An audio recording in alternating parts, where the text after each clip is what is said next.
In our modern culture, we tend to reward whoever can speak the fastest.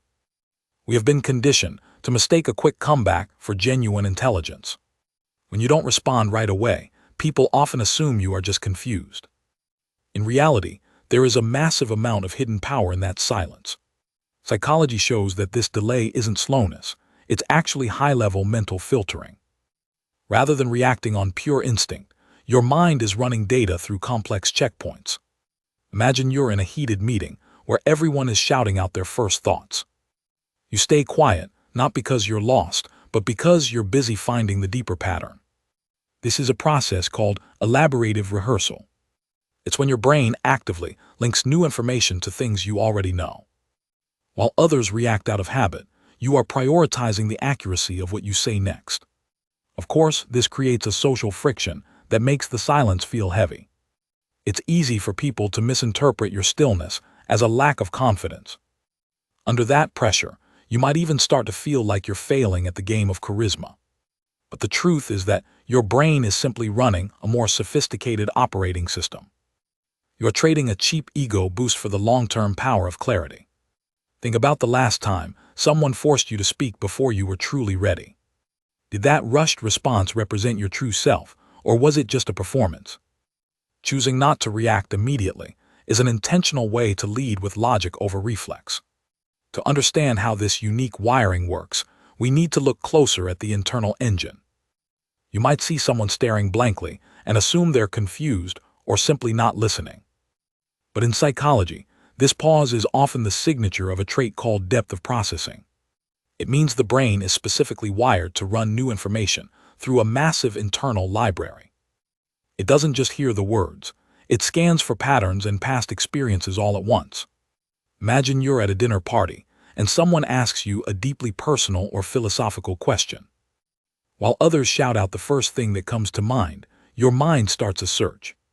Research shows that highly sensitive people naturally use many more complex neural checkpoints before speaking. Your brain is essentially prioritizing the quality of your answer over the speed of the delivery. You aren't being slow, you are being thorough to ensure your response matches your true values. The result is that your internal processor is constantly working at a much higher intensity. This often leads to mental exhaustion because your brain is doing 10 times more work. You might find yourself needing a quiet room after just 1 hour of intense social interaction. Every single detail, from a person's tone to their body language, is being filed away. To the outside world, you look inactive, but inside, your mind is a high-speed data center. Because of this, you often notice subtle things that everyone else in the room completely missed. This level of observation gives you a massive advantage in understanding the true meaning of things. However, this deep analysis isn't just about processing facts or picking up on social cues. It is actually a biological tug-of-war between your survival instincts and your logic center. Underneath that calm exterior, there is a physical battle between two regions raging inside your brain. Your amygdala, which acts as the brain's emotional alarm system, is screaming for an immediate reaction. It is hardwired to trigger a fast, loud survival response to keep you safe from perceived threats. But in deep processors, the prefrontal cortex often steps in to intervene and analyze the situation. This area acts as your sophisticated logic center, managing your rawest impulses in real time. Psychology calls this inhibitory control, and it functions much like a mental brake pedal for your feelings. This creates a physical gap between the initial stimulus and your actual response to the world. Suppose a coworker insults your work during a high-stakes team meeting in front of everyone. While others might snap back or get defensive, you simply sit there and blink in silence. You are actually using an immense amount of mental energy just to hold your initial anger back. You are weighing a smart long-term strategy against the short-term satisfaction of a snappy comeback. Research suggests this delay allows your slower, logical brain to finally catch up with your survival instincts. By the time you speak, the sudden chemical surge of adrenaline has already started to fade away. This makes your responses more precise and much less likely to burn important personal bridges. You avoid the deep regret of letting a primitive survival reflex make your life-changing decisions. Over time, This habit builds a strong reputation for being the most composed person in the room. People begin to see your silence as a form of hidden, highly calculated and sophisticated power. However, keeping this internal brake pedal pressed down for hours is mentally and physically exhausting. When you constantly filter yourself, others might misinterpret your calculation as being cold or detached. Your silence often creates a psychological vacuum that other people feel a desperate need to fill. When we don't get an immediate reaction, our brains tend to project our own insecurities onto the void.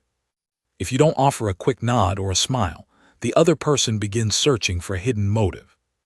Because humans are biologically hardwired to detect threats, we often interpret a lack of reaction as something negative. People might assume you're being cold, bored, or even quietly passive-aggressive toward them. Imagine you're in a high-stakes meeting where a colleague is pitching a brand new idea. While you are busy analyzing the logic of their proposal, they see your still face and assume you're rejecting it. That 5-second pause feels like an eternity of rejection to someone who expects instant validation. This friction happens because of a breakdown in social synchrony, which is our natural rhythm of mirroring each other. When you break that rhythm by staying still, you inadvertently make the other person feel socially unsafe. In your daily life, you might notice people asking if you're upset when you're actually just deeply focused. You are perfectly fine, but your internal processing speed is out of sync with the world's expectations. This timing gap creates a sense of distance that can be very difficult to bridge without constant effort. Over time, this can lead to strained friendships because you may appear unapproachable or hard to read. You even risk being overlooked for leadership roles because your silence is mistaken for a lack of passion. It is a heavy social tax to pay just for being a thorough thinker in a fast-moving world. You might feel exhausted from constantly performing interest just to keep the people around you comfortable. However, there is a major difference between choosing to wait and being physically unable to respond. Sometimes, a lack of reaction isn't a choice at all. It's a sign the mind has simply stopped working. Psychology calls this the freeze response, a survival tactic that kicks in when stress feels unmanageable. This often happens during emotional flooding, a state where your nervous system is overwhelmed by too much information. Instead of filtering the data, your brain pulls the emergency brake to prevent a total psychological crash. Picture yourself at a dinner party when someone suddenly makes a deeply personal or offensive comment about you. In that moment, you don't feel calm or calculating. You just feel a heavy, static-like silence filling your head. Your amygdala, the brain's alarm center, has effectively blocked your logic centers from forming clear sentences. This isn't a lack of intelligence. It is your body prioritizing physical survival over social grace. On the outside, you might look stoic or even bored, while your internal world is actually in total chaos. You might stay completely still, waiting for the mental fog to lift so you can finally find the right words. The hidden cost of this freeze is the immediate loss of control over how others perceive your character. People often misread this silent paralysis as a lack of empathy or even as an admission of guilt. You might walk away feeling a deep sense of frustration because you weren't able to stand up for yourself. The mental energy spent trying to force a reaction through that internal wall is incredibly exhausting. Research suggests this internal friction can leave you feeling drained and anxious long after the situation is over. Over time, you might even start to avoid any social setting where quick responses feel like a requirement. It is a heavy burden to carry when your own brain feels like it's working against you. However, this involuntary pause doesn't have to be a weakness if you learn how to reframe its power. We often assume the fastest talker in the room is the one in control. Psychology calls this low emotional reactivity, which is the ability to stay steady under pressure. In high-stakes moments, the person who refuses to react is often the most powerful. By choosing to wait, you effectively force the other person to fill the silence themselves. They often end up revealing their true intentions just to ease their own nervousness. Imagine you are in a heated negotiation, and the other side makes a very low offer. Instead of getting defensive, you simply look at them and wait for 10 full seconds. The other person begins to feel the heavy psychological weight of that quiet space. This works because humans have a deep biological need for what is called cognitive closure. Closure is that nagging urge to reach a definite conclusion as quickly as possible.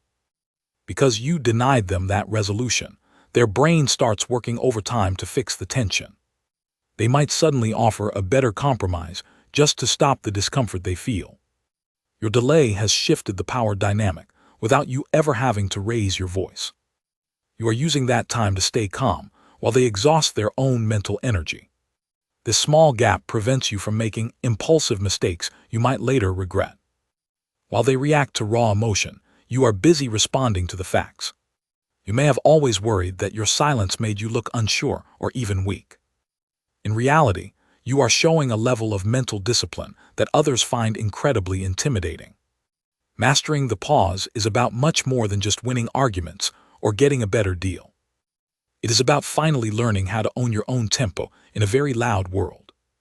Sometimes it feels like the world is moving much faster than your mind. Psychology calls this cognitive filtering, the process of prioritizing quality over raw speed. This internal delay makes you much less likely to say something you'll regret. It helps you stay grounded while everyone else reacts on pure impulse. Others might mistake your silence for a lack of confidence or social energy. But you aren't lagging behind. You are choosing accuracy over a quick survival response. You are essentially trading a moment of rush for a lifetime of clarity. When you own your tempo, you become the most stable person in the room. If you feel rushed, try simply telling others you need a moment to think. This small bit of honesty turns a confusing gap into a sign of respect. In a world that rewards the loudest voice, your stillness is a necessary strength. Remember that the last person to speak is usually the one who is best informed. Your mind isn't slow, it's just thorough enough to filter out the noise. You do not owe the world an instant reaction at the cost of your peace. Ultimately, the power to pause ensures that when you finally speak, your voice carries weight.